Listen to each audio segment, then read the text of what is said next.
Hi there, listener. You're about to experience TADPOG. Tyler and Dave play old games, and there will be plenty of game talk, but also copious amounts of crude, off-color, offensive, and immature speech. So if you are of a rather sensitive humor constitution, we're just letting you know what you're in for with this show. It has games. It has jokes. You know, just games and jokes. Take the games, take the jokes, and have a good time.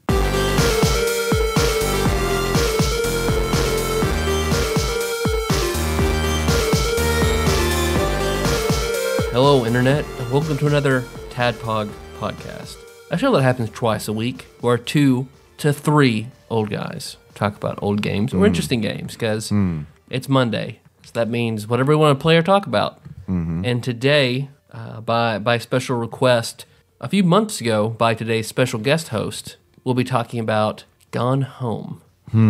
Gone Home. That's the video game where the two dogs and the cat get separated from their owner, right? Mm-hmm. And then they make some kind of incredible journey across the country. One is voiced by Roseanne Barr, and the other is voiced by Bruce Willis. That is Look Who's Talking. Were they in multiple? I don't know. I don't think Bruce Willis was actually in a Look Who's Talking. Because Roseanne was the cat in Homeward Bound, right? I never saw Homeward Bound. I saw Incredible Journey, which I think is like the '60s version of that movie. My parents didn't allow me to consume Roseanne Barr products. Okay. I think they were worried I was going to be white trash. It's too real. He can't watch it. They failed anyway on that. Here I am. But today's special guest host, returning once again to keep up his streak of being the most decorated guest host, Jacob York. Our adversary. Yay. Hi, guys. Welcome back to the show. Hey, y'all. Am I the most... Yeah, you've been on more shows than anybody else. Wow. Mm-hmm. Wow. That's surprising. That's really surprising. Is it? Yeah, I think it's very surprising. You were our first guest host. Yeah, but considering that I live out of town, I just I would have figured that Josh or Nicole would have overtaken me. I don't know the numbers. I really don't. I'm just going on Tyler's. As last I counted, you were ahead. Tyler's count. All right. Josh is supposed to guest host 2 shows upcoming, so... To be fair, we do say that to every guest host, even Blake. As far as Blake is concerned, he is the most number frequent one guest. super guest host. But no, and I'm happy to be back here with everyone in the room for the first time in a long time. So long. Really long time. Since your interview, yeah. Yeah, since my interview. Well, Jacob. Yeah. I'm your bearded host, Tyler. Yeah. And back in college, I did a small black box show that made my parents weren't pleased I did the show, and they didn't come and see it. It was a show It's called... a lot like Tadpog. It's a little like Tadpog. It was a show called Minor Adjustments. And Minor Adjustments was about a nerdy kid who has a crush on a girl, and I think his parents are in some situation where they're separating, so they're very uninvolved with their kids. Mm-hmm. The younger, nerdier kid has a crush on a girl and is trying to woo her. But the nerdy kid has an older brother character who's like a very brusque jock.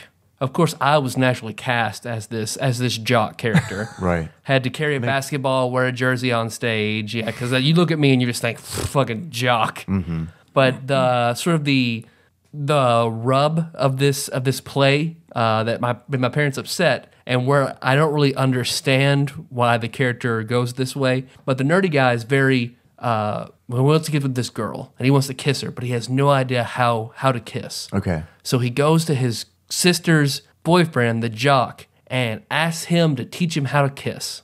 They end up kissing, don't they? Yes. So I had to kiss the nerdy character who was... You were in Glee? The nerdy character he has been a guest host on this show before. So we had to kiss on stage in the Black Box Theater, and yeah, I figured it tied into Gone Home somewhat. So I'm telling my minor adjustment story. I don't understand why. Yeah. I think I missed the point of Gone Home. Yeah. I'm Dave, your bespectacled host, and I'm really trying to come up with a a homosexual story that I could tell. Because most of them we can't tell. I can't tell. I mean, I can, but let's face it. But it'd just be pipe noises. Yeah, we just have to censor it all out, especially since you're on the show, Jacob. And we don't want to offend you on the show that you're on. So I'm just going to go ahead and stick with the story that I had planned. Okay. It involves me being an asshole, believe it or not. I was an asshole kid, as I'm sure from all the stories that I've been told on this show, everyone knows. So I was trying to think back to all like the horrible things that I've done. And do you ever have that moment where you do something like as a group you do something incredibly shitty, but it doesn't feel like you did because A, you're young, and B, everyone else did it too? Yes. I had a substitute, I remember, a substitute teacher in middle school, and something was clearly wrong with the man mentally. I don't think he was extremely stable. So he's in a classroom full of like 11-year-old kids who don't give a fuck about, his real world problems. I think from what he told the class, he was very off-putting because right from the very beginning of the class, he told us his name and he told us that he was a Vietnam veteran. Like those are the first two things that he tells us. And we're all just kind of like looking around like, okay, all right, whatever. Give us our worksheets. We'll do our busy work and we'll all go home. So we're doing our busy work. And then like I hear giggling and some girls are laughing and they're pointing at him. And he's sitting behind the desk. He's wearing a long sleeve shirt and he's applying deodorant under his arms over the shirt. And he's just like getting ready, like you get ready in the morning. He's just layering on that deodorant. So the girls start laughing and then we all kind of get hip to what's going on. We're like, what the fuck's going on? So one kid looks up and he's startled and he starts laughing and he like accidentally knocks his book off of his desk. And when it slams and hits the floor, the substitute teacher just like dropped behind the desk. He just dropped behind the desk as if a bomb went off. We thought it was hilarious. So for the rest of the class, Jacob and our eyes are just wide. Every 3 minutes, a kid in the class would drop a book on the floor and torment this. Let's be honest. He probably shouldn't have been substitute teaching us, right? I mean, yeah. The deodorant on over the shirt red flag. And I mean, that's so. So we tormented the fuck out of him, man. like any 11-year-old American kid would do, I think. Yeah. You see an adult with a weakness, and you want to exploit that to its full extent. Yeah. Kids at that age, you can't. It's South Park, man. You can't. I'm like that now, but just with kids. So well, they fucking deserve it, clearly. Yeah. 11-year-old kids don't deserve the benefit of your doubt ever. Oh man. So sorry for the dark story. I didn't know how that was an interesting story. I didn't know how that was going to go. I'm looking at you guys. You're just staring at me. So you had us enraptured. What's happening next? It captured your imagination. And then he shot a kid. Oh, okay. All right.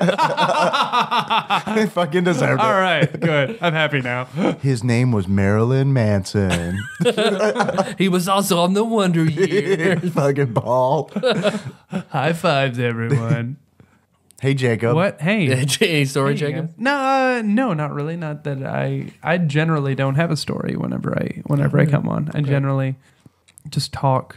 Were you ever you had to kiss a man on stage, right? Yeah, a lot different than I did. Yeah. For the show, I think you were actually promoting on the Final Fight episode. Yeah, the very first episode 1. Yeah, last year during or 2, if you count Mega Man. Yeah.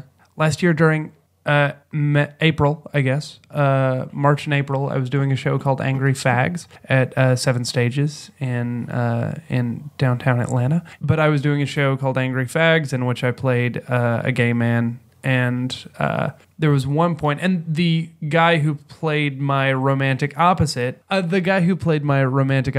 was also a straight man. On the first rehearsal where we had to kiss, it was just like, okay, all right, let's fucking do this. Let's get over with it so that we can move on. And it was a little bit awkward at first. I bet it was. Is it awkward when you have to kiss a girl that you don't know? No, not at all. No. It's frankly, it's a pleasure.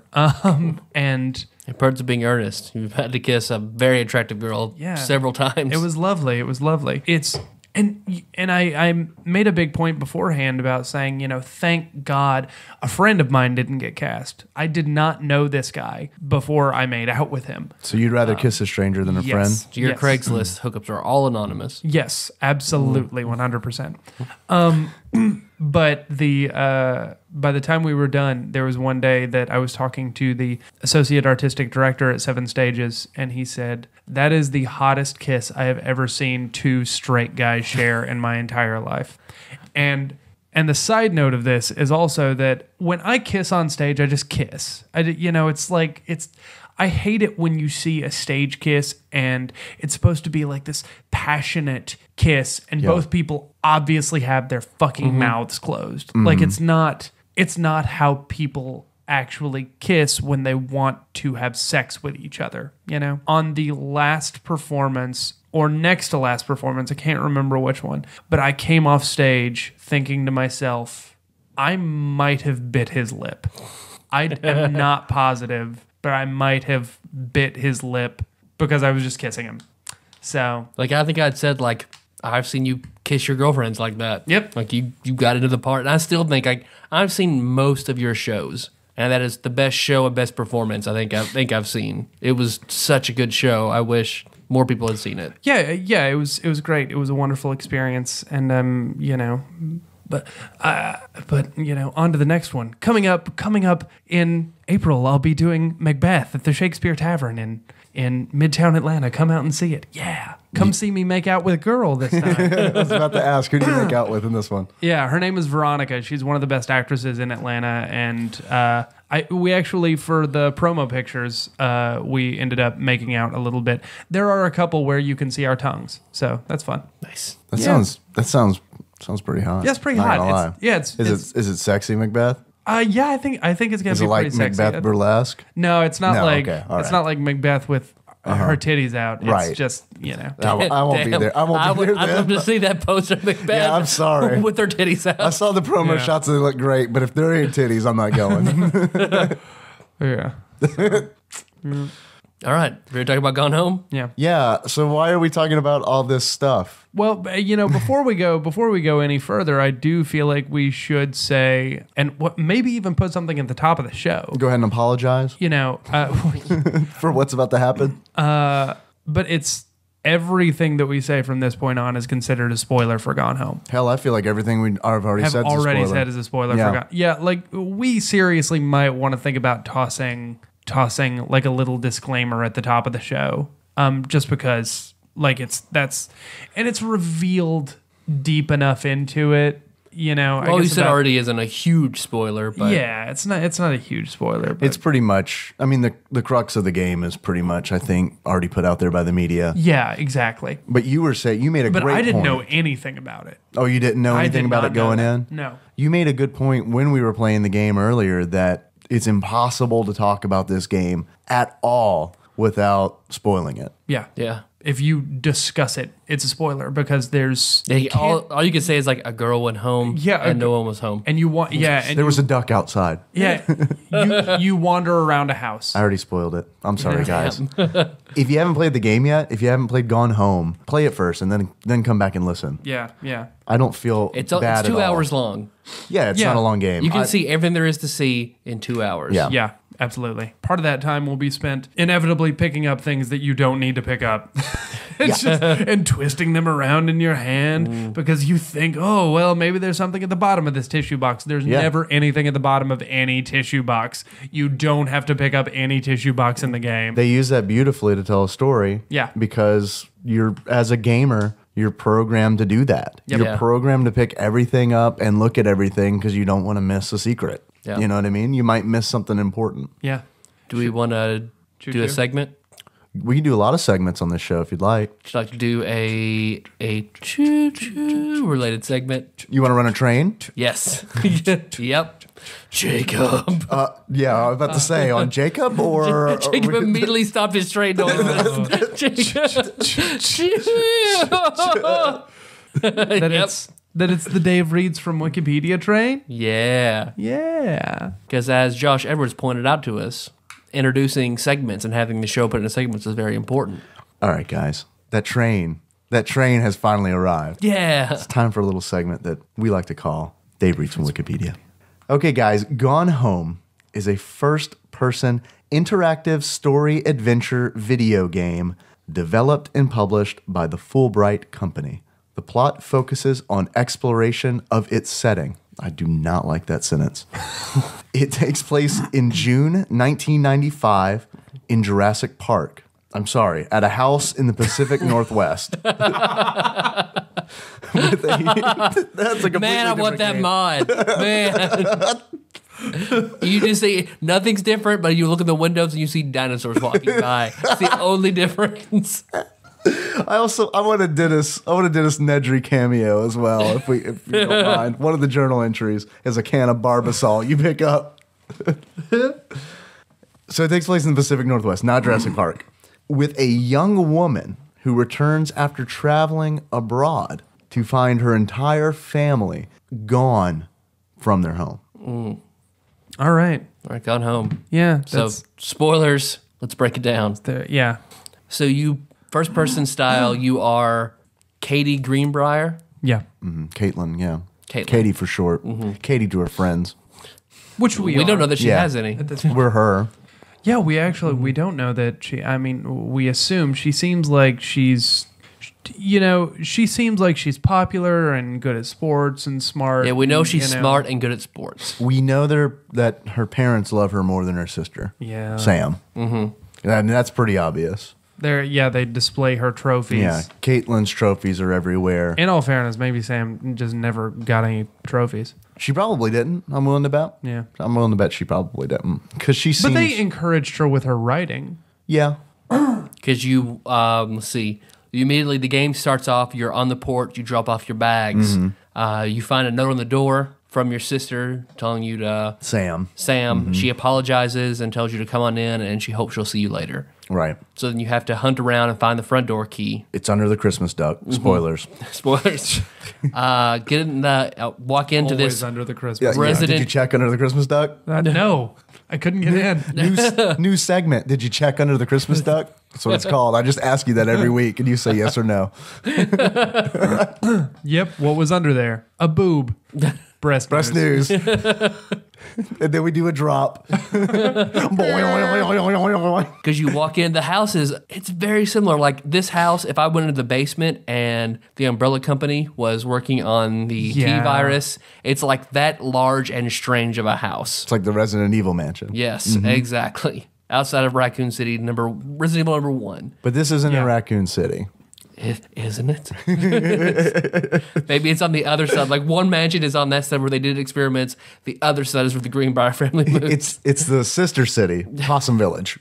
But it is in the same world as BioShock. What? Yes. I'm acting surprised. I knew that. Because I guess the developer made mention of the fact that there at one point as you're wandering around, you find a SNES cartridge for a game called Super Spitfire, which is developed. I can't remember the name of the developer in game, but the developer in game Gone Home. Yes, in Gone Home, and that game was previously referenced in BioShock 2. Where you could play the original Spitfire, also developed by, I think it's like CMP Gaming or something like that. So, because of that little thing, this is in a world where Rapture existed. And let's give props to Exalted Lord Mike of Purdue for pointing that out, because I didn't know that until he posted it on Facebook, facebook.com/TADPOG. If anyone wants to join in, there's a lot of cool people doing a lot of cool shit there. You should really go like it. You should really go. I like it. We're almost at 200. Really pleased. If you just want to make a fake account, just do it. Nice, you guys. Yeah. Kind of a big deal, Jacob. Yeah. Thanks to guest hosts like you. Yeah. But mainly Taryn. Yeah, no, definitely. Yeah. Because you walk into your home and you're kind of led around a little bit because you can go. Because there are 3 different directions to go. There's up the stairs where the door is locked, to the right where the door is locked, but you can go left. And then Is the door locked upstairs? The door's not locked upstairs, I think. okay, well the attic door is locked. The attic door is locked. That's okay. Because we were talking about when you were playing, Tyler, that like when Jacob and I both played this game, we both went left Naturally for went some left. reason. I don't know why. Just like you did the first time, and then the computer shut down. Yeah, the computer crashed. And at that point, Then you I had went. already seen everything to the left. Yeah, So you just went straight up. that's true. We can't figure out why we went left. But we We all went left. we were led there by something. sheer I think that's design. RPG yeah.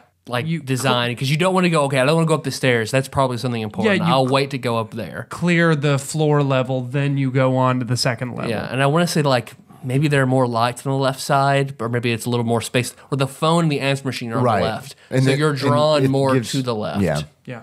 So But that's because as the story unfolds, because you find things that that Sam has left, and her parents. Her parents have and her also not as important, but they do have their small contribution to make to the story. Well, and that's what's interesting is that this entire game is telling everyone's story who lives in that house by items that you find. That you walk around this empty house and pick up items, and from those items that you examine, you are able to piece together a story about every person who lives in that house. but the only person who talks to you essentially is Sam, who's leaving you these notes. And that's also the only other really voice that you hear in the game. You could call Sam a bit of a trickster, I think. She Sure, could have just left sure. one big note. Just leave I think. me Yeah, one just leave note, me a please. letter, Sam. Like at the front door. I used to live here, you know. Well, actually, she Yeah, didn't. she didn't I'm live sorry. there. But my original point is that if you went upstairs as opposed to go left, the story would be completely out of order. You would already know. I feel like I don't know. I'm going to go ahead and fast forward a little bit into the game insofar as you go through the left side and you find out about Sam, and she meets this girl that she thinks is really cool. And Or then she moves to a new school where moves to she's a new completely, no one likes her. She lives in the psycho house Right. where Yeah. apparently somebody who used to live there was committed and like killed himself. And she goes to school and meets this girl who she thinks is really cool. Her name is Lonnie. She starts to play Street Fighter with Lonnie and eventually begins to develop these feelings for Lonnie. And I think that the first journal entry when you go upstairs immediately talks about how she's starting to like Lonnie. Right. So if you went upstairs and got that journal entry first, like I feel like that's a big ballsy gamble for a game developer to make, to leave that area completely open. There's got to be something, right? There's got to be something where you can't access certain areas. I don't know. Yeah, and you can't go to the right because the right is locked off, and Right. you can't go up to the attic because the attic is locked off, but I don't know. You can't go to the basement either. Yeah, you can't Right. go to the basement. Well, I like that you were talking about how you go upstairs and you start. That's really where you start to learn about Sam's relationship with Lonnie. But what I think is cool is how it seemed like every wing of this mansion tells its own little story. Right. I think that's really cool because once you get down to the basement is where you learn about your great uncle. Yeah. And his relationship with your father. And like everything is like kind of self-contained down there, but it also builds on In the overarching story of Sam's relationship with Lonnie. Exactly. And in the same way that the left wing is sort of entirely about dad. your father Yeah. and his failures and successes as a writer, more failures than successes. Upstairs is more about your mother and her developing potential relationship with a coworker of hers named Ranger Rick. I believe it's Ranger Joey Gladstone. Ranger Joe. Show notes. Smartest guy I know, Ranger Joe. And then I don't know. I guess the right wing is mainly focused on, what would you say, like sort of That's really building where to the climax. Yeah, Everything's everything kind coming of comes together to a at head. that point. Yeah. Because when you go, also like you open the first closet and you find like the jackets, and that's when you see your mother's jacket and she has her forest ranger badge on. So then immediately okay, her mother's a forest ranger. When you go to the left, first door you find, you find talking about Sam transferring to a new school, and like her to-do list is all checked off except be positive, and you find The entire game is recordings of her. context clues. Yeah. Right. Like she's not happy. Then you find the writing room, and that your dad had one successful book about the Kennedy assassination. And he's also had to resort to reviewing like VCRs. Audio video equipment for a magazine. Not that there's anything wrong with that. No. I would love to have that job. Yeah, that's when then you get to the end there, just finding clues about your parents, and then the kind of music that your family was into, that things aren't going well with your father. Oh, excuse me. And then, upstairs, the first thing that really stands out upstairs is Sam's room, which is completely different from the rest of the house. Yes. I would describe the entire house as conservative. Austere. Yeah, traditional almost, in comparison to stark contrast to Sam's room. Yeah. Which is, Lilith Fair? Yeah, I Just think condensed it's into a room. pretty typical teenage room. I mean, it's got a locker in the middle of it for no reason. Maybe a little eccentric. Yeah. Like Clarissa Darling's room. That's a good comparison. That's good. Then she has Super Nintendo games you can pick up and look at. One of which she's is taken the Super Spitfire. Nintendo, but she's left the games. Yeah. Then of course you find clues and where she's like cut out magazine cutouts and put them on the locker and things like that. And there's Steggy, the plush Stegosaurus, which ties into our whole Jurassic Park mod. They didn't really feature the Stegosaurus or anything in Jurassic Park, but they could have gone that. They could have gone that route if they wanted to. And you kind of learn just by the way they tell the story. It kind of sets up that Sam and her parents don't know how to communicate at all, because she has a corkboard outside of her room, and her parents basically communicate via notes, very passive-aggressive notes. Yeah. So you already know immediately that her parents just don't understand Sam, like, at all. So on the corkboard, Sam is complaining about Katie, like, you let her go across the ocean, but I can't go into the city. And then her dad like leaves notes, which was funny, because of course I turn on every single light I can find so I can see everything. And there's a note. Because it's completely dark when you enter, because no one's home. Yeah. So you go upstairs and there's a note from your dad reprimanding you for leaving all the lights on, which is funny. Reprimanding Sam, saying you're just like your damn sister. Yeah, exactly. Who you're playing as, turning on all the lights and never turning them off behind you. Yeah.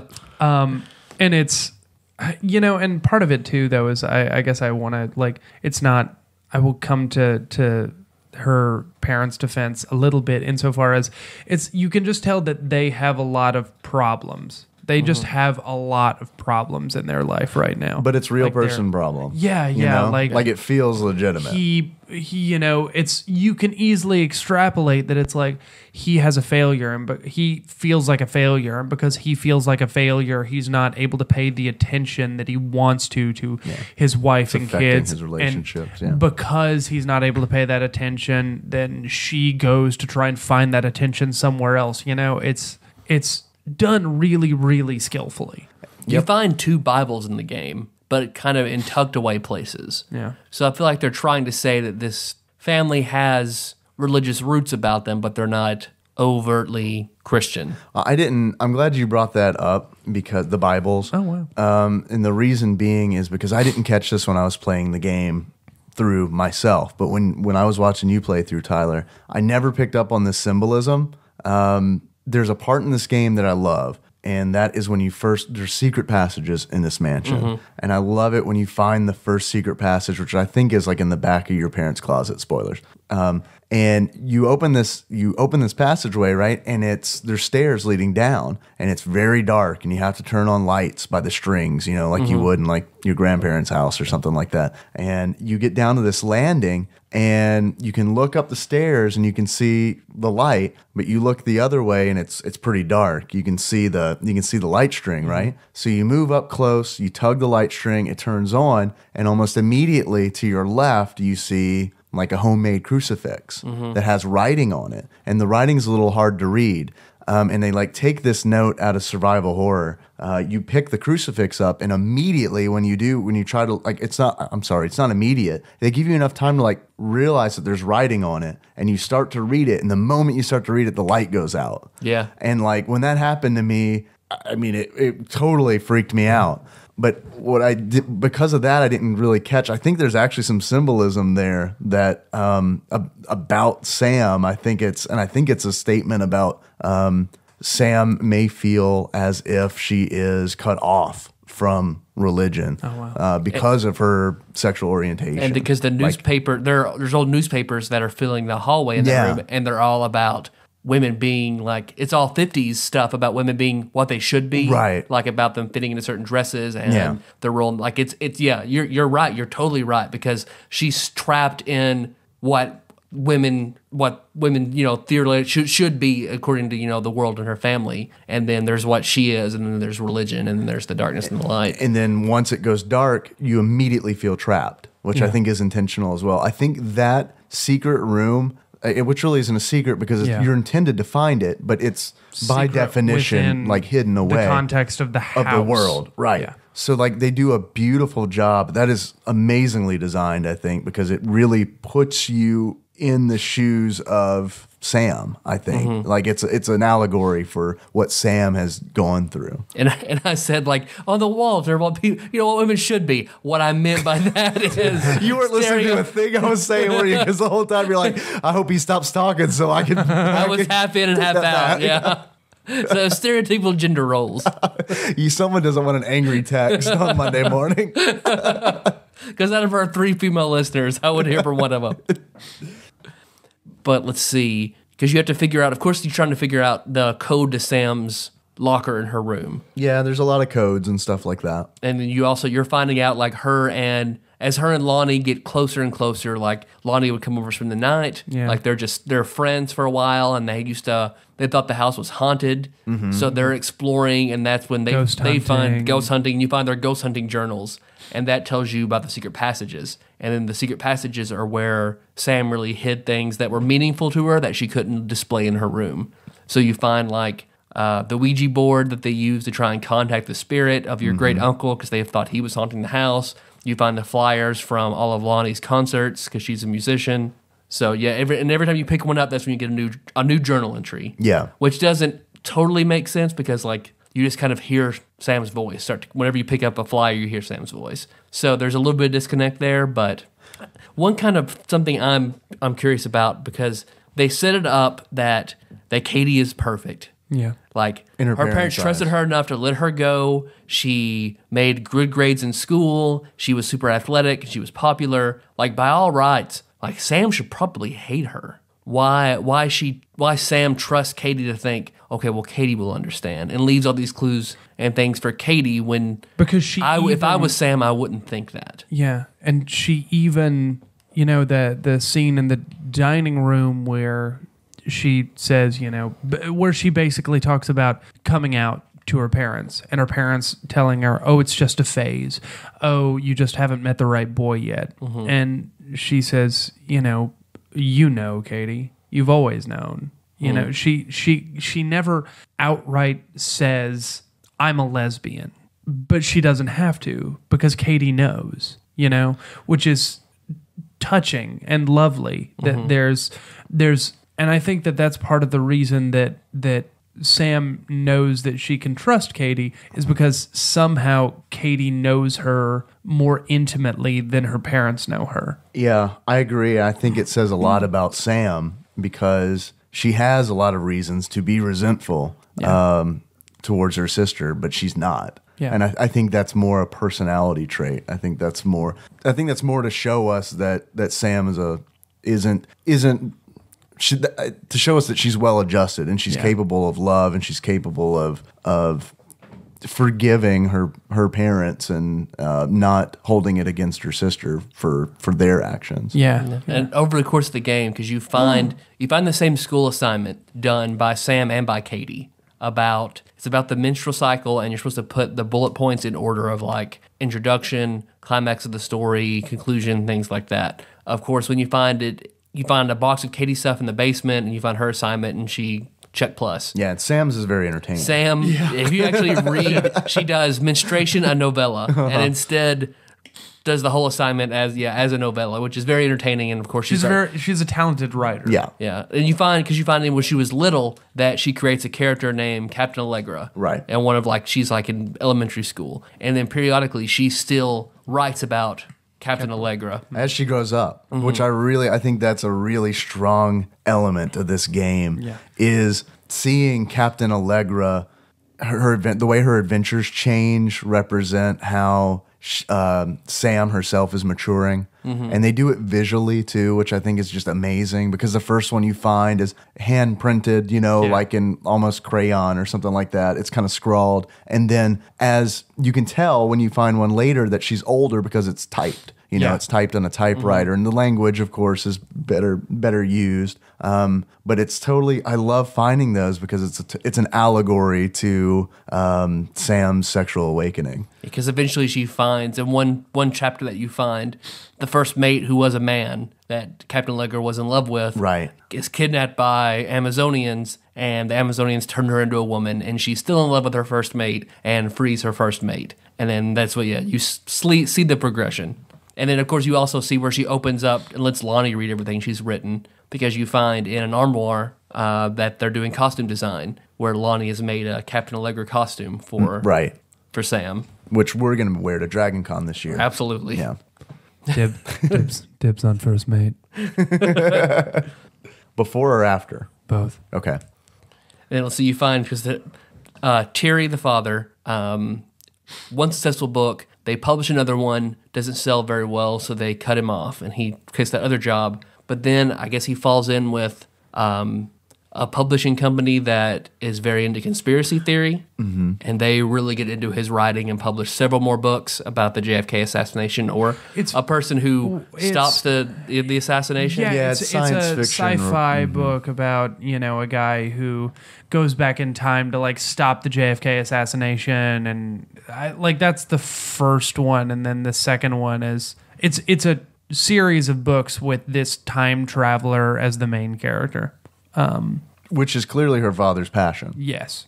You find all his notes about it. You find he really takes this seriously, and he documents everything. I feel like he may be jealous, because you read his prose and it's not as good as Sam's. Yeah, it's not as good. It's like if you I kind of get the feeling that he sees Sam's stuff and that he treats her not as well because he's jealous of her writing ability. I never thought of that. I think that's totally possible. Yeah, that's Because there's so many notes that he has. Every trash can has a couple pieces of paper, and a lot of it's his writing, and it's all crossed out or X's and corrections, and it's in the trash can, as compared to Sam's, which is all pristine and well worded. There's no corrections, and it flows really well. Yeah, that makes sense. I never thought of that, but that's a nice thread that goes through that I completely missed. Yeah. And then her mom isn't fully as fleshed out. No. But she's a forest ranger. There's a big controlled burn in part of the forest that she's watching. She lives in Oregon. And She just recently was promoted, so And she's dealing with that. Ranger Rick comes to work for her, and clearly her mom falls in love with Ranger Rick. He's the raccoon. Falls The in raccoon. lust with Ranger. Falls in Rick. love Raccoon. with Ranger Rick. That ties it back to Resident Evil. Maybe you're onto something there. Ranger Rick the raccoon. So, but it's an unrequited affair where you find a wedding invitation for Rick on the refrigerator. So clearly the affair probably never happened. We don't really know. Well, but there's correspondence between Her and a friend. mother and her mother's friend. Yeah, where they talk about Rick, and stuff is insinuated, but it's never really cemented whether something happened. but or not. it didn't work out though. So he fell in love with somebody else, or he still married his girlfriend despite what's going on with Sam and Katie's mom. Yeah. But I think their stories are definitely support. Yeah. They're just to give you Flavor. to enrich the story, the main story Yeah. of Sam and Lonnie. Well, and that's part of it too, because if you were to be going from room to room, only finding out about Sam and Lonnie, I think that it would be sort of a labored 2 hours. You know? Yeah. Oh, yeah. I think so too. And it would feel two dimensional. Yeah. As well. It would feel like, well, Why is only anyone one else live person? here? Exactly. Why does one person live here? Why does the teenager only interact with her environment? Yeah. Yeah. So let's see. You find out that what Sam and Lonnie have done is trying to find out if the house is haunted. Because it turns out the psycho that used to live there is their great uncle, who I believe he never married, never had relationships. He did something at some point in his past. He did something, that makes it seem like he was sentenced to the house, like under ostracized. house. Yeah, he was holed up in the house, and I think it may be we weren't able to figure out. We find the letter that he wrote. There's a safe in a tucked away corner of the basement, right? That I saw. Let's see, there was one of those height scales on the wall showing. Showing the father figure. At age 9. And then the height. The beginning year was 1963. So I put that into the safe, and it happened to be the code. Well, the 63 was the top year, which was, it has 12 next to it, which I assume would be I assume that that's Caitlin and Sam's father. And I think that's important to note because he would have been 12 in 63. That's the last denotation. So I feel like something happened in 63 where they stopped measuring. 63 is also the year that Kennedy was assassinated. So I think that gives some insight into why her father's obsessed with JFK's assassination. Huh. So I guess he used to spend a lot of time there. So because his uncle wills everything to him, right? And also apparently your grandfather is apparently a complete asshole and has always been shitty to Sam's dad, right? So clearly he got along with his uncle more, who, for some reason you find a poorly written letter that is almost impossible to read. It's not that it's poorly written in like bad grammar. It's scrawled. The handwriting is in a safe full of needles and morphine, right, and alcohol. So you don't really get anything much more than him. But then Sam and Lonnie use their Ouija board and discover that Oscar is still haunting the house. He just wants to come back and live there and things like that. So they hire Beetlejuice, and he mucks everything up and causes all kinds of shenanigans. Yeah. And we never see Oscar again. Wait till they get a load of him. And then Beetlejuice marries Lonnie, and it's just, that's how the game ends. Yep. Because the spitters come out and they shoot spit at Beetlejuice, and that's when I thought the game really got off the rails a little bit. Okay, I believe you. Because once you find Sam's locker key or locker combination, when you open it up, you get a key that lets you go to the basement. The basement is where you find all of this stuff. And then when you find out they did an exorcism to get Oscar out of the house, then you find the secret passage under the stairs that has the key. So there's the pentagram with his picture in it face down and like his name tag from where he used to work, I guess, and food and stuff like that. Then you find the key to the attic. And then from the attic is the conclusion of the story. And I will say, too, that from probably the point that I opened that door. Which door? The door underneath the stairs. Okay. And got into the room with the pentagram. From that moment until the very end of the game, I was like breathless. Oh yeah.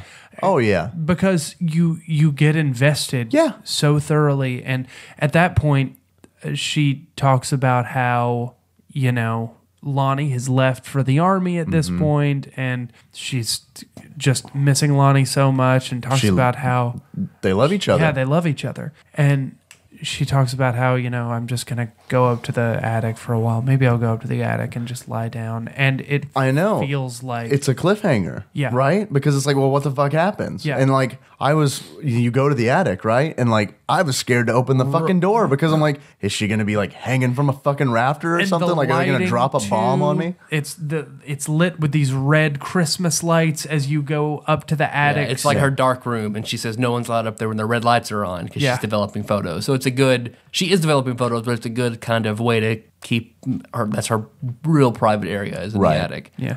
But her parents, they're trying to put their marriage back together, so they leave a note saying that they're going to be out of town for like 4 or 5 days at this marriage retreat. So that's why they're gone. That's why, I really like, we haven't really talked about this yet, and I think this is another reason that I really like that they include her father's story and his relationship with his father and his relationship with his wife and with his kids, because this game in every aspect, every bit of the narrative is about love. Every bit of it. It's about love between Sam and Lonnie. It's about love between Sam and Caitlin. It's about love between their father and his father and how their relationship is. One wants to be loved, the other rejects it.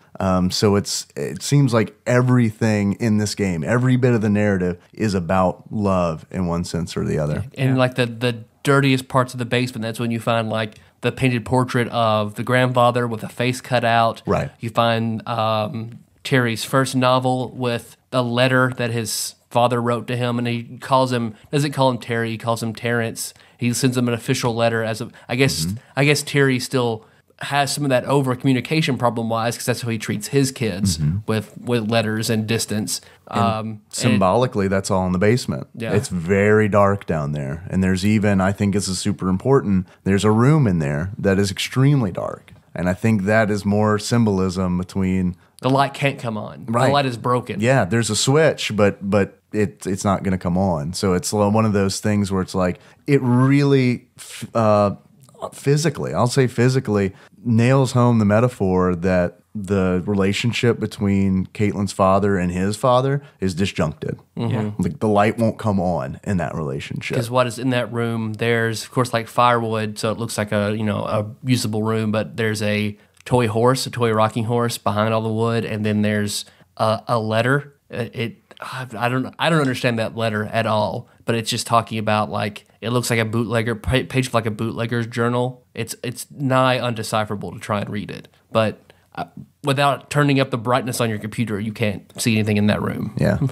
Which is totally intentional. And I think it's wonderful. Like, this game is nothing but written. Like, this game is written. It's very much sort of it's a vision from front to back, beginning to end. It's like, it's a very controlled experience you are having. You're going through the path, and that every room represents something. It doesn't feel like it, though, does it? Yeah, no, not at all. It doesn't feel like it. It goes back to the illusion of choice. Not to the degree of The Walking Dead, but it doesn't feel linear when you're going through it. Everything just seems to kind of make sense. But I will say kudos to them, because I still keep coming back. I'm not amazed, but that we all went left. But more than that, I'm amazed that you can go up the stairs. Like, and if you do, you're missing out. But you're not ruining. But you're not penalized, right? Why do you guys think the X-Files was written? Like, apparently there was an obsession with like the X-Files. There was a TV viewing room, and they had like every season of the X-Files that her and Lonnie would watch together. I took it as the designers were a fan of the show. Well, and also I feel like, and this is just a practical answer, but I think that they wanted very much to set it in that time period. Okay. Yeah, 95. Yeah, because it's a much, just from a practical perspective, it's a much bigger, it's a much bigger social deal for your kid to be gay in 1995 than it is for them to be gay in 2014. I didn't think about that. So the stigma was just so much deeper then. So I don't know. There's probably a better explanation for that, but that's the only one that I have. I kind of viewed it as like a love letter from the developers to something that they loved, like the X-Files. I get the feeling that from the way this game looks and feels, it kind of, when you first enter the house, it's creepy. It's creepy. It feels like a survival horror. It feels like at any moment I'm going to open a door and Slenderman's going to be standing there, which, spoilers, doesn't happen. Does not happen. But not until the end of the game, not until I get up to the attic and I see that, oh, okay, good, there's not a dead person up here. I finally am like, I finally feel better. And it's wonderful that they do that. I think they do that to give you that feeling of relief once you get to the top and you realize that everything is okay. Yeah. So they do. I think they use the atmosphere and the darkness and the creepiness of the house to make you anxious through your entire time there. Yeah. To drive you and keep you driving. What's wrong with my sister? Is she okay? And I think it's orchestrated beautifully. Because you do find out, and I guess that, you know, hey, spoilers, if you haven't been spoiled now, is that Lonnie ends up coming back, or she doesn't come back. She calls Sam and says that she got off the bus when she was on her way to basic. She ended up, you know, saying, no, I can't do it. You know, please come run away with me. And why can't she do it? Because she's in love. Exactly. Because she loves Sam. One of the first things you check is the answer machine when you come into the house. Right. And the first 2 messages are A female voice. yeah, you don't understand why she's crying and upset and wanting to talk to Sam. Right. Yeah. It's because it's completely out of context Yeah. at the time. The first 2 calls from her and then your own phone call saying they're going to be home. Right. And that's it. And so, yeah, exactly as you were saying, Dave, it's at that moment that you know, oh, everything's okay. And didn't you emotionally feel release? Like I did. gosh. Like 100% felt like this game made me feel. Yeah. You know what I mean? Like there are very few games that make me feel like this made me feel on the level of The Walking Dead. Honestly, this made me feel on more. They made me feel more. Like I felt by the time I got through this game, and I took my time. I think it was like I spent almost 3 hours examining a whole bunch of stuff. And by the time I got done, my God, man, like I felt exhausted. I felt emotionally exhausted. I felt like I knew these people. Yes. And that's not an experience that I'm used to when I play a game. I'm not used to being done with a game and being like, man, I really, like, I get these characters. Like, I understand all of them.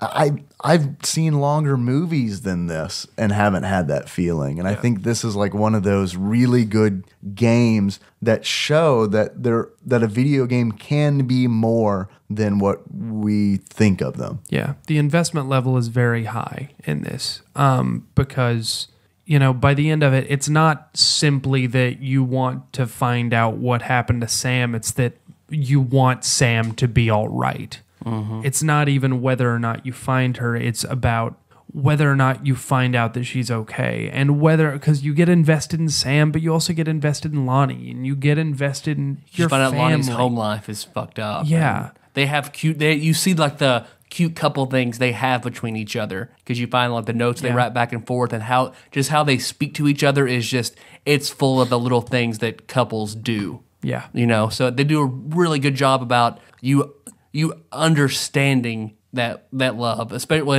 if you've been in love, then you can read that and really understand exactly what's going on. Which none of us have. No, No. not at all. None of us have. Another with you thing, guys. there's so many coasters in this game, And no one and no one uses them. No one uses them. All right, so we're getting into stuff like that, right? Okay, good. Yeah. I'm glad you opened that door because I do have a criticism of this game. And that criticism is this game, it's set in the 90s, right? Mm-hmm. But it feels like it doesn't feel right. It feels like it's a modern look on 1995 as opposed to a realistic look on 95 because everything's really cool. You know what I mean? Like everything's really, it has a nostalgic feeling about it. Like I don't think you can really argue that. Everything is, I mean, they're showing the best. You're finding the X-Files, you know? Yeah, You're not finding The Land Before Time 6. Yeah. Every magazine cover, every music magazine cover is Nirvana and Weezer. Right. And Like, remember Soul all this Asylum. awesome stuff as opposed to, you know,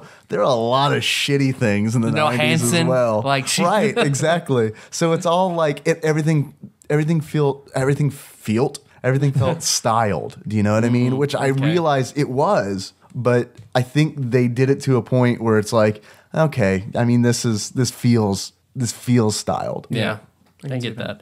So think the house was haunted? No. If it's in the same world as BioShock, then anything's possible. Yeah, that's true. That's true. I don't think it was haunted, but I do think that their great uncle would have been a wonderful splicer. I agree. We need that mod. Yeah. You do find one picture of Lonnie taped up inside Sam's locker. She's cute. And She is cute. I guess she's like an Irish Latina girl because her real name is Yolanda, and she talks about going to Mexico with her parents because they're from there. But she has bright red hair like freckles in that picture. Yeah. Yeah, I don't know what's going on there. She was cute though. And I also think that she looked kind of modern. Yeah, she did. Like she did. looked like an alt chick. You know what I mean? Yeah. She didn't really strike me as like, oh, that's definitely a Well, photograph from 95. But then again, just her head could have easily been like Detached from her body. Claire Danes from my She so-called was life. very know, so-called man. live. I don't know. That is kind of how I You pictured think? her. Okay. I just thought the hair was too asymmetrical. I didn't care much for the cassette tape music. I'll say there's one song that I really loved. Like the first song that plays when you go into her room and you put the tape in. I really like that first Because song. she has all the mixtapes. She didn't I guess, know anything about But- music before you, Yeah. Lonnie. So you find all the mixtapes that she's given that her. Lonnie makes for her, yeah. I liked it for the flavor, but then again, I felt like that was styled as well, clearly. But that made more sense to me because they were mixtapes that someone had given someone else, so Yeah. you think it would follow that person's musical taste. And when I played, I just left it playing. So I will say that there was something really bracing about rushing up to the attic and hearing that music. That is good. As I went to like pull it down, that was a moment that rose the tension a little bit. Because for me. I wonder Raised what if is happening. if you leave every cassette in every cassette player, that the house is going to be filled with memories of Yeah. Sam and Lonnie. Like outside of the rooms that her parents live in, Yeah. every other room, or even in there, you would hear it a little bit, and it would just be constant. That's what the whole house would be full of. Oh wow, yeah. This was, I think, the Besties said this was their game of the year. Probably. I don't recall. Do you guys agree with that? Was this the best game of 2013? Gosh, what else I know. I mean, I played BioShock Infinite in 2013, and I preferred Last of BioShock Us. Infinite. And I will say too that I felt more in The Last of Us than I did in this. Really? Yeah, I did. That fucking scene, man. Oh, yeah. No, Like- that's a great scene, but what I like about Gone Home is it's so succinct. It like is. doesn't fuck around. Like it's like we got a story, we're gonna tell it to you. We know there's gonna be people who are gonna bitch that this is a 2 to 3 hour game and we're charging $20 for it. But we have a story and we're not gonna fluff it out. And I get that, and I love that. But I think that the argument that I would make is that I feel like I still got more bang for my buck in The Last of Us. Because you borrowed it from me. Because it was free. It was free. And also, I played Gone Home on your account, so that was also free. Both Yeah, of them so you have- not worth the money. Regardless of the sunk cost, you get to look at both just completely by face value. Yeah, I've yeah. got a confession to make. Gone Home was free for me as well. Yeah, so I believe who it bought was it for you? I believe it was Drew Rowland. I'm sorry if I'm incorrect. It's been a long time. But thank you for sending me the game because I was one of those people who was like, man, I hear this game is great. But for $20, I don't know if I want to drop $20. I mean, that's a gamble, especially for a Steam game. You know, for a Steam game that's 2 to 3 hours long, it's tough. But fortunately, it's like this weird situation where it's like now that I played it, I definitely would have paid $20 for Yeah. it. Do you know what I mean? But it's like it's difficult to go in and make that commitment just based on nothing, pretty Yeah. much. Yeah, and as an adult who I feel like is the target audience, people who grew up in the 90s, Yeah, like clearly, I can appreciate the lack of filler and the succinct story. Yeah, Yeah. Like oh, not yeah, just yeah. being full of grinding or Yeah. it. I appreciated that it was straightforward to the point. What would grinding look like in this game? Just like taking stuff out of a scissoring, I'm thinking. This has been a very straightforward, non-jokey Yeah, that's episode. So there you go. Although I will say, I think Jacob, you're our emotional guy. You know that? Whenever we want to talk about emotional connections in I games. know. Well, We have you on the show, and we have very art. Video games is art discussions. yeah, I love that. That's great. That makes me feel so happy. Although I'm going to play devil's advocate really quickly about. Do you think that maybe people love this game because they feel like it's a game that they're supposed to love because it's not? No. Really? I don't know. Really. I think if anything, I think there's a bigger part of the community who's like, this is not a video game. Really? Yeah, I think so. Because I just feel like it's so and don't get me wrong, I loved it. I love the Yeah. experience I had playing it, but I also see where it would easily fall into a category of games are art and this is why games are art. You know, like this is the thing that people hold up and say, "Oh, this is why." So obviously I have to love this. I think, I mean, I see your point, but I think the developers, like when I was playing the game, I didn't pick up even a hint of pretension. Sure. And I think you can tell, like when you've been playing games as long as we have, Yeah. and especially when we play games that a lot of people do the whole video games or art discussions. Like I feel like we've got a pretty good barometer of like sniffing out smell pretension. bullshit. Yeah, exactly. And I just feel like a lot of people can, like, there's a BioShock that we all love, but I think anybody who likes action is going to like BioShock. Yeah. Yeah. All three of us liked Heavy Rain, which I feel like that is also kind of falls into a very similar category to this game in that Yeah. it's an interactive story. It's a slice of life almost. Yeah. I honestly, I think Heavy Rain clearly came out before Gone Home, but I think it could have taken a few pages from Gone Home and said, you know what? Maybe we don't need to make a game that's this long. Yeah. I think Heavy Rain would have worked fantastic if it were maybe half the length. Sure. Yeah. And I'm going to make a weird analogy here. Great. About, because I almost look at this game sort of like Larry David. Because in that, looking at like the making of Curb Your Enthusiasm and things like that, a lot of other people say that Larry David didn't make it as a stand-up because he's not an everyday person's comedian. He's a comedian's comedian. It's like people who understand comedy and making comedy, they think Larry David's hilarious. But somebody who's just coming in to see a comedy show doesn't get Larry David. So I feel like Gone Home is like people who appreciate all aspects of games and like has grown up playing games will appreciate Gone Home. But, you know, kind of a casual player who comes in just to get a burst of adrenaline from games like that is not going to like Gone Home, is not saying it's not a video game, Yeah. and not going to give it any credit. I think that's true, but I also think that this game could work for the other kind of casual player who isn't looking for that, you know, that Adrenaline feeling of boost. adrenaline. They're maybe more looking for a story. Like, because the game isn't difficult. Do you know No. what I mean? Like, I feel like this is a game that my And mother you don't could have play. to worry about dying. Right. Yeah, I feel like know? it's something that my mom, who does not play video games at all, could sit down and she could play it and enjoy it, you know? Well, it's a little. It's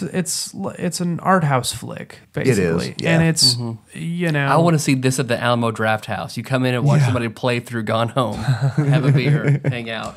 And because it's 2 hours or whatever, it's a digestible size. You know, you can sit down and you can easily tell someone, yeah, here, play this game. It's, you know, play it for an hour and then Right. you're halfway through. Well, and the length of the game is also, this game, Gone Home, is the game that really made me wish that Steam had their game borrowing system in place. Yeah. Because this is the kind of game where if I had this as physical media, I would give it to somebody and be like, you got to play this. Yeah. You please borrow this, just play it, and then when you're done playing it, give it to one of your friends, you Yeah. know? Because it's like, I don't feel like I need to play this game again. I played it once, and Tyler, I watched you play. I've got the experience, and, and I would love to be able to pass that along to more people so they can have the experience. And you know, and I'm very happy that you, Tyrone, gave $20 to the Fulbright people, you know,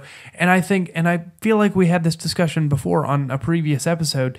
If it was $10, I would happily say, please take my money, take this $10, Or like from me. $12. Yeah. Because we were talking after That's I the played sweet it. spot. $12 is like, you can go to, Nikki and I can go to a movie here in Paducah for $12. Yeah. Not including like popcorn and drinks and shit like that. And I feel like that's worth it. That's this game and the time that I spent with it is worth 2 movie tickets. Yeah. And there's just part of me that wonders from a marketing perspective, is it worth it is that extra $8 a purchase worth? Because I mean, I think a $20 price point has turned off a lot of people. Well, that was the biggest controversy about the game, I think, when it came out, was the price point. I Which think is more so people sad. were talking about the price point than they were talking about the message of the game. Yeah. Which is sad. You're right.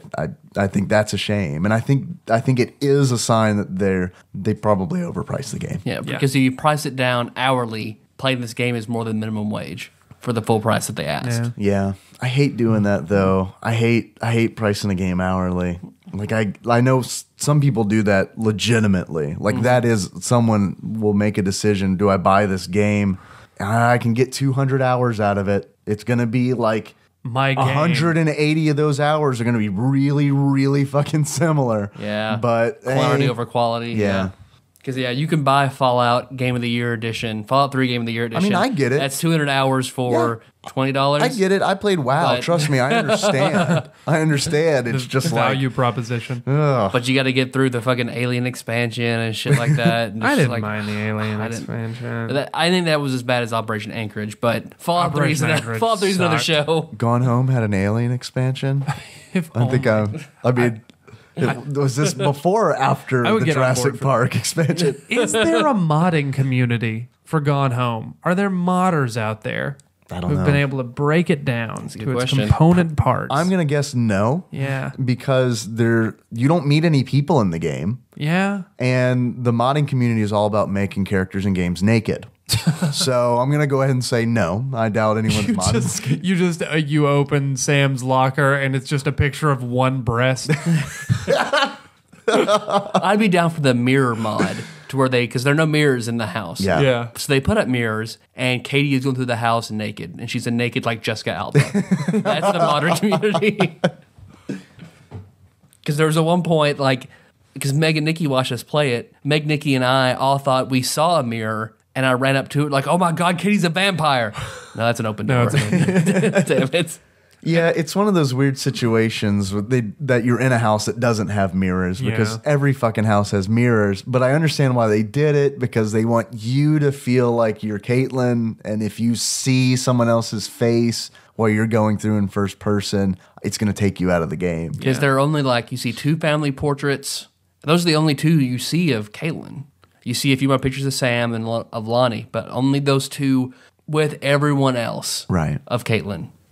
And I also think, and I will say just as sort of like a final thought on this game is, I feel like I loved it for a lot of reasons, not the least of which is I think it's a really ballsy move to make a video game that doesn't have any guns, doesn't have any combat, doesn't have any death, that is about a young woman falling in love with another young woman. And that's not a big deal because it's just love. I think that's lovely. Well, yeah, absolutely. And the story between the love story between Sam and Lonnie is so easily transferable to anybody. Like they do such a good job of just showing that love is love. Yes. It's not love between a woman and a woman. It's just love. Yeah. Do you know what I mean? Yeah. Our parent company, Fox News, is going to be so mad. Oh, yeah. mad at us. They're pulling their sponsorship. Like,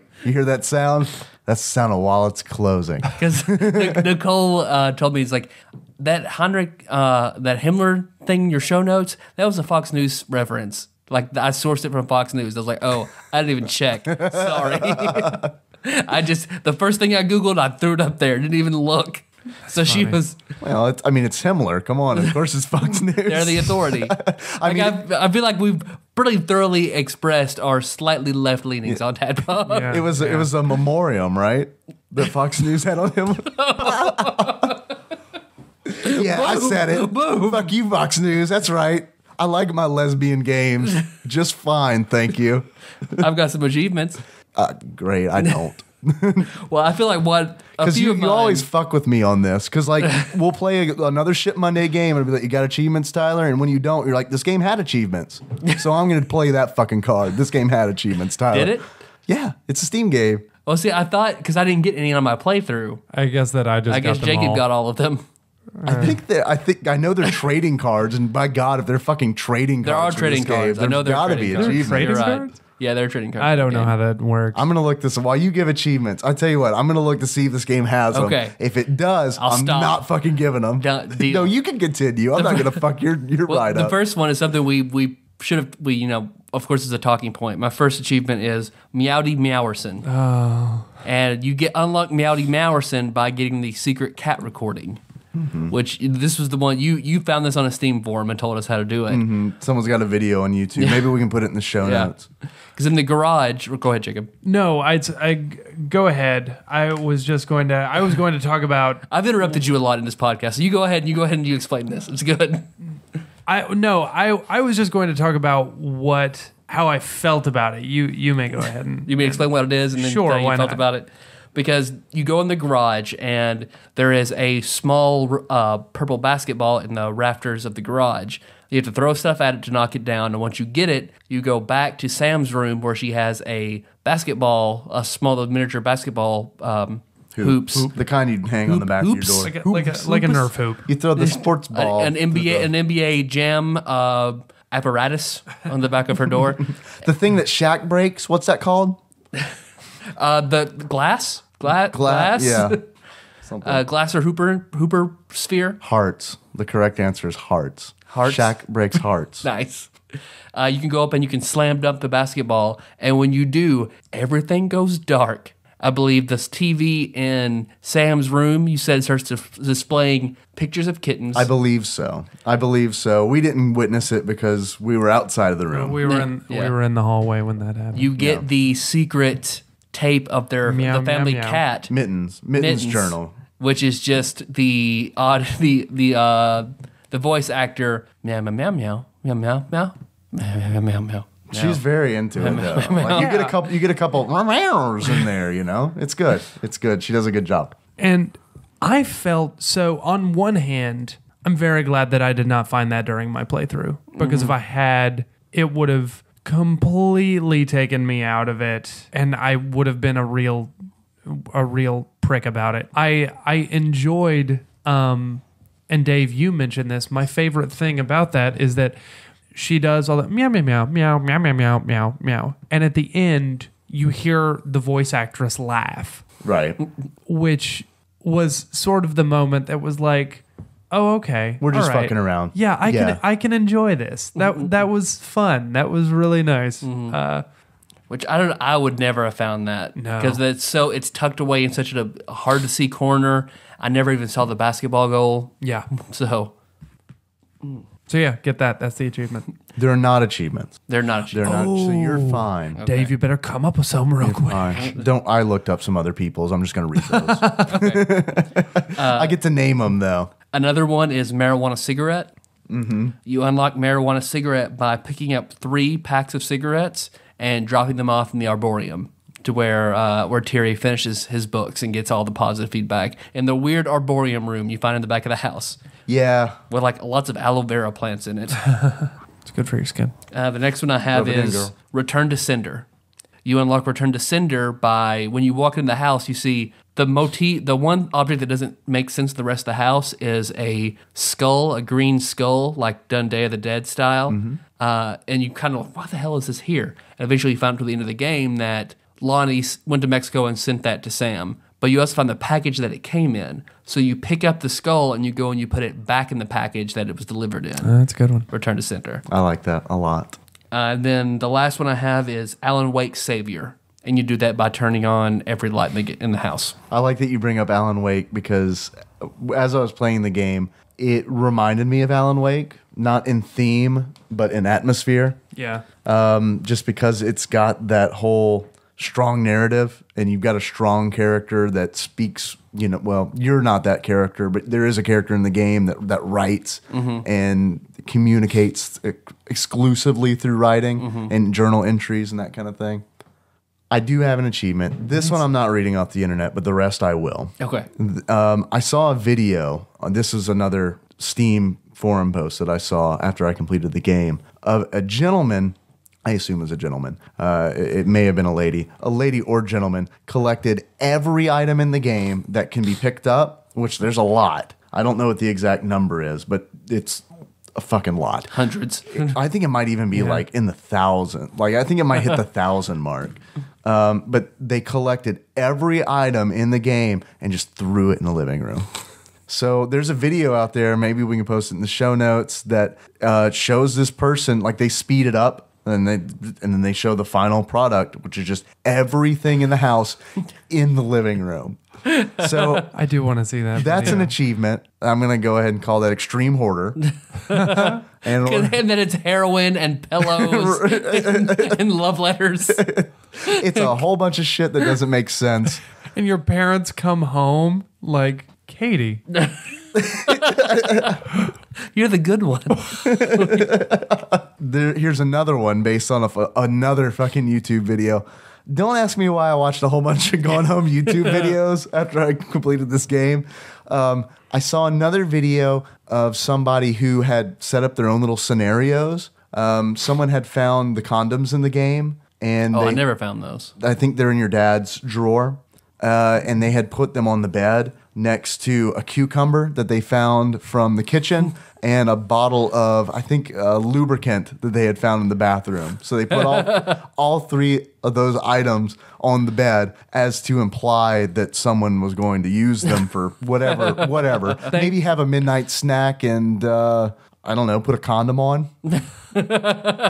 Well, you know, the actual was like lubing up your hands so because they're dry, putting on a condom, and then just sitting there eating a cucumber. So if you do that in the game, you unlock the achievement questionable receipt. I like that. I'm not going to read the ones I saw on the internet. I'm happy with my two. Okay. Jacob? No. Okay. I don't have any. I have some pulled up from the internet if you'd like to read them off. They're not named, but maybe you can come up with a witty name. Gone Home, which is where you enter the house. Because you're Katie and you're going home. No, that's the gimme. Okay, good. I did it, you guys. Leaving home, you finish the game. Empty Nest. Watch Empty Nest. Watch Empty Nest while you play this game. Picture in picture. It's a gold Watch achievement. 4 episodes of Empty Nest. See, now I want the Resident Evil 2 mod to where you're across town trying to get Sam and Katie back together through the ruins of Raccoon City. That's where this is going now, the action-packed sequel. Yeah, clearly. I'm really interested to see what Fulbright does next. Yeah, I am too. I'm really interested. I hope it's a Jurassic Park game. Hopefully they made enough fucking money on their $20. blockbuster. I hope that extra $8 does it for you, jerks. Just kidding. Just kidding. We love you. Tyler. Yes, Dave. Man, I'm fucking tired, dude. I'm so tired. My voice is cracking all left and right. I've been up a long time. It is 2. I've been up a long time today. So even though I've had a good time, you think maybe we should wrap it up? Yeah. I should ask you some special questions. Yeah. If you were to give this game, Tyler. I was worried you'd fallen asleep. I did for a second. But once Tyler truncates silence, that pause will be gone. So that we don't what we just said doesn't make any sense. If you were to give this game a beard, there aren't a lot of beards in this game, so I really want to know where you're gonna go with this. Okay. If you could give this game a beard, what kind of beard would it be? Katie Holmes. Okay. One very pretty, like pristine Katie Holmes. That's yeah. I'm not gonna make any claims about any celebrity's sexual orientation, but yeah, I think Katie Holmes is the perfect beard. I agree. I feel like Sam would have really liked Katie Holmes. Yeah, I think so. When was this in the Dawson Springs era? Dawson Creek. Dawson's Creek. Dawson Springs is It's a local town. so yes. Local town mentioned in podcast. Dawson. We'll make It's a podcast. It's a podcast about local towns mentioned in podcasts. It's just a listing. Dawson Springs, Possum Trot. Hevel. Oh man, I am recording that podcast now. Shit gets pretty crazy when we have Jacob on the show. I don't know if you guys have noticed. I'm the Tadpog adversary. I have to bring boring shows to you. Tyler, Yes, Dave. if you were to give this game, let's go with a pair of glasses that just we could look through and would just show this game perfectly the way it was intended to be shown. What kind of glasses would you give it? I would give this a very old pair of glasses worn at one time by famed director and television star Penny Cyclops. Marshall. Oh, okay, Cyclops. okay, sorry. Same person. Same difference. Penny Marshall, where one is a triangle and one is a circle. The lenses. Okay. Mm-hmm. Can the so it's like a PlayStation? She's wearing like a PlayStation controller. Yes. As glasses. Yes. Because you can play this game with a controller, which would have been useful. Yep. If we'd have known that, because we didn't know that, so we had your laptop hooked up to my television with a long HDMI cable. So you play this game essentially on your laptop. Yep. I tried to mostly look at the TV until it was too dark. Then I had to look at my laptop. But It worked. Yeah. Except for that one time that your laptop got too hot. yeah, it just shut down. That's all I got. I don't have beards or glasses. Jacob, do you have any? No, I don't know. That's Okay. not my job. You're just looking at me like, I don't know. He just thinks you're pretty. Yeah. I'm a handsome boy. Yeah. You got great hair right now, man. I did. Thank you. Thank you. Looking good. Just right now? Yeah. Okay. Fair enough. Fair enough. Thanks for being on the show. Hey, thanks Yeah. thanks for having me, you guys. I love coming on to TADPOG. We love it when you come on TADPOG. Yeah. And I'll be back I guess in May at some point. I'll try to play Last of Us so we can have our emotional Oh my gosh. outlet for Last of Us. All right, great. Yeah. God, I might have to go back and play through it again. Don't you do it. I don't think you can handle that. I don't want to, but Don't do it. I don't know. I mean, I'll be playing it, so you can't borrow it. So you'll yeah, have the to. feelings have been dulled. Well, by now. let's just watch Tyler play it. Okay. All Let's right. watch because I played it. You played it. Yeah. Tyler will play it, and we'll watch them. We'll do it like we did Gone Home. Okay. I like that. That way, you don't have to go through those segments again. Good. Oh. Well, some people called us, but we're running very, very late. Yeah. Should we keep Phil in suspense, or you want to go ahead? Phil, we're going to talk about. Well, then it's going to be a while. It's going to be a while before we can play your call. All right. Well, sorry, man. Yeah, we're just super late. Yeah, super late. yeah. We got your call. We'll play it eventually. Just wanted to let you know that I love it. Like It's very we good. did get your call. Yeah. Is that the one that you hold on, is that the Gooder sandwich? Shh, don't spoil it. Don't spoil it. Yeah. It's a good one. Yeah. It's a really good one. It got him enough job points to get to the next level. Okay. So, Okay, so that's what I was curious if we wanted to spoil it or not. So we're not going to make him. We're not going to make Can him. we just play that Yeah, one? okay. Can we play that one? play that I know one. we're going super We'll just long. play that one.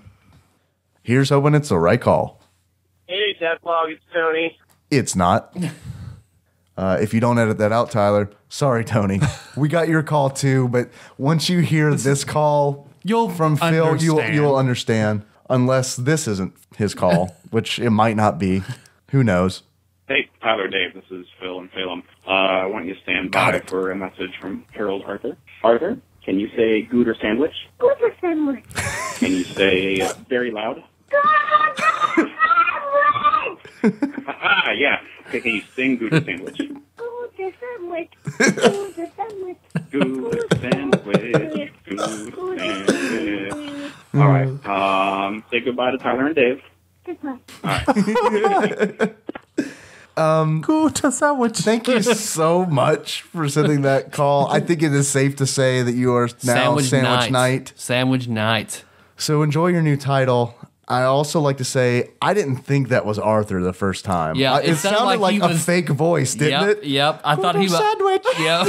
And then, but when he starts yelling, I'm like, okay, I buy it now. So good call at having him do it several different ways. Because at first I was like, nice try, Phil from Salem. Nice try, but I'm not buying it. Gooder sandwich. We got people New to thank. segment. We'll thank them next time. The Gooder Sandwich segment. We'll thank more people next time.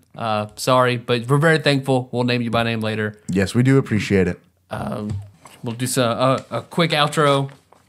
Thanks for listening, everybody. You can find the show on iTunes or Stitcher. So this next episode, we'll be talking about, I'm not sure. Well, next episode, we're going to be, we already fucked up because we pre-recorded the interview with Blake. And I think in that we say we're going to talk about the Ogre Tactics game. Yep. So that's wrong. Yep. So next we're going to be talking. You can re-record that outro. We could, but we're not gonna. Let's face it. Okay. All right. That's true. Let's face it. If anything, we'll just cut the game out. Maybe I don't know. Yep. Just no one, Or not. Just never do ogre tactics. Or not. We're mentioning it now, so we can't be held So liable. let's for just it. say maybe Maybe a game. Either be our 41st game Ogre Tactics, or the 40th game, Earthworm Jim 2. One of those. We might be talking about a game. Yep. Tune in. So sorry, people are coming in and out. We're trying to get them, so There's our a lot of schedule's a stuff little. happening. Right Oh man, Yeah. it's Tadpog Annex. It's just like fuck. It's crazy around here. It's Grand Central Station. So while you're there, don't forget to subscribe, give the show a 5-star rating, write a review. Good stuff happens. Good stuff happens. Mm-hmm. Name a game. Name a game in the 5-star review. We'll get to it eventually. Eventually. All right, guys. Thanks for listening. Like Tyler said, we will be back eventually. I'm going to say probably next Wednesday, maybe. In the meantime, if you can't get enough Tadpog goodness, you can always find us at tadpog.com. That's where the show notes live. That's where Tyler's going to post a shitload of weird videos from Gone Home of dudes putting cucumbers and condoms together and this fucked up head fiction / fiction about Caitlin's mom and dad. Hey, glad you guys made it through the rough times in your marriage, but maybe you should visit a reputable sex store and buy a proper sex toy. Also said, there's really no need to put a condom on a cucumber. I think there is. It will break off or be a little dirty or. Really? I think there's something. If you put if you insert a vegetable, cucumber vegetable, right? I don't know. I don't know the vegetable fruit rules. It tastes awful, so I'm going to say it's a vegetable. I think if you insert a vegetable into your body, you need a protective layer of something. Otherwise, society looks at you differently. Yeah, I think they're like, you're a dirty veggie fucker. But if you put a condom on it, all of a sudden it's a sex It's toy. the exact same as everything else. Yep. It's just latex. All right. Okay. Same works with a broom handle. What are other things you can put? Are you getting uncomfortable? Oh man, Look, I really wish I hadn't said anything. Look, I've been very good. What's up in this Pandora's box? What's in this thing? I'm going to open this up. What are things we can put condoms on and insert into our bodies? Go, Jacob. Wieners. I'm going to go with a Wiimote. All right, Tyler, your turn. I've already talked about PlayStation controllers and bananas. So yeah. I guess the handle of a screwdriver. There you go. Christ. And then you can go around the house and do handiwork. Yeah, it's like, Hey, man, can you tighten this doorknob? Give me a second. damn, I need a Phillips. Hold on. So yeah, we're online. You can also find us on Facebook. We're at facebook.com/tadpog. There are a lot of cool people on there, Jacob, doing a lot of cool stuff. Almost 200. Almost 200. By the time another Other Ship Monday comes along, you guys, could we, and I'm not saying this to you, Tyler and Dave, I'm saying this to TADPOG Nation. Okay. Could we just get these guys to 200? Could we just get them to 200? I mean, we all know enough fans of video games. Let's just Tell a friend? Yeah. Tell a friend, Tell a maybe? friend. By the time the Other Ship Monday, it's an interview with Blake. Just a heads up. I'm gonna go ahead and tell you guys what it is because I care. Just go ahead, get these guys to 200. They work so hard for you. Just get them to 200 likes. That's all I'm asking. Come on. Thanks, Jacob. This is a pretty safe one to share, I think. This is pretty... I mean, granted, we just talked about fucking vegetables. Yeah. But other than that, we've been pretty good this episode. Yeah, this is one that there's not a lot of filth on this one. So Not sorry, nasty. pretty much everybody who tunes in for that. We'll get back. Trust me, there's going to be plenty of that in the future. An hour and 40 minutes of what? Discussion? I know. It's fucking crazy. You can also find us on Twitter. We're at @tadpog_podcast. It's cumbersome, I realize. Tadpog is already taken. Maybe that's a goal we can set in the future. That's a stretch goal. Let's kick that guy off the internet. I don't want him just off Twitter. I want him off the grid. Let's not kill him. I'm not implying anything like that. Well, if this was Tron, If it were Tron, yeah, we're gonna we'll delete him. derez him. Yes, thank you. Our intro song, Tyler. Yes. Or should we ask Jacob? He is We our should guest probably host. ask Jacob. Okay. We realize that you're our most decorated guest host, but still, I feel like we need to ask. Our intro song, Jacob, is Moves. by Sycamore Drive. And the phone number where people can reach us? Okay. Curveball. 270-855-2555. I think it's You were 883. close. 883. 270-883-2555. I have a confession to make. I just memorized our phone number Yeah, in, I that, did too. in that moment. Yep. Thanks, Jacob. You're welcome. I wasn't too far off though. I'm No, you're pretty close. You're pretty know. close. Where can one find Moves by Sycamore Drive? in the show notes. At. TADPOG.com. That's brilliant. You are a handsome boy. Well done. Until next time. Tropical Capricorn. I wanted to say Gooder sandwich instead. Oh.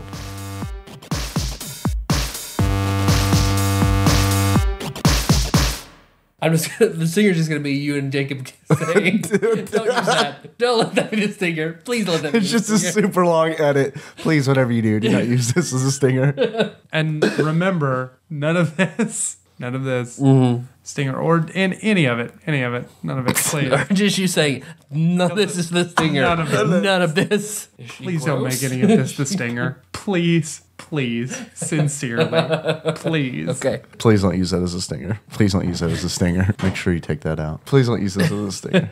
This is a secret message. Just for you. Secret message.